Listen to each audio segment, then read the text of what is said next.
I started Fueled while I was working in the finance world.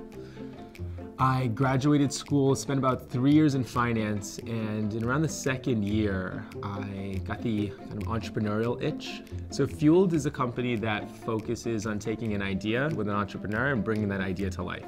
Fueled builds apps, typically ones that generate revenue for entrepreneurs and enterprises. We've always advocated for a small, strong team.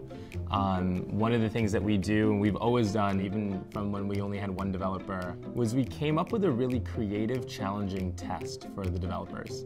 Our initial test sometimes took 2 to 3 days to complete, so a developer really had to devote themselves to being able to complete the test. They took it on as a challenge, and what ended up happening was I used to go and interview as the developer, and then in the background, I'd actually take all the work and give it to my team that would execute it, and I would then be, of course, like client-facing. At that point, I was working, 3 to 4 jobs at the same time, and then just selling Fueled from there on. Like, hey, if you want to continue working with me, we got to engage with my company, and that's the beginning of the story. I focused on one thing, and that was mobile. And so whenever someone thought about mobile, they thought about, oh, I met this guy. I have his card, hold on 1 second, let's give him a ring. And that trigger was, you could say, paramount in the success of our company. Yeah, I think the key to a successful relationship with a client is slightly counterintuitive. A lot of agencies just say yes to their client.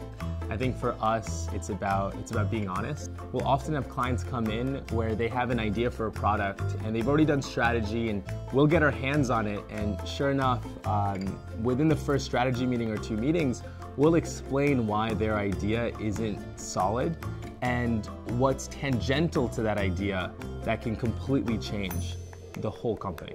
When someone comes into the office, they get this positive feeling, they kind of feel the startup energy in the space. Imagine if you could invite, say, your 10 closest friends to work with you during the day. Just the people that inspire you, the people that you think are thought leaders. So they're always at your disposal whenever you have a question.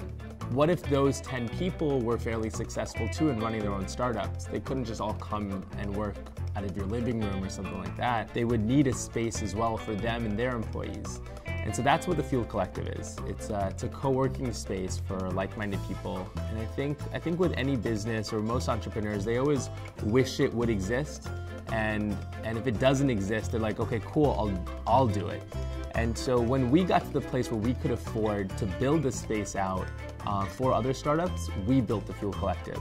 And then fractionally cut the cost so that other startups could share in the experience that is the Fueled Collective.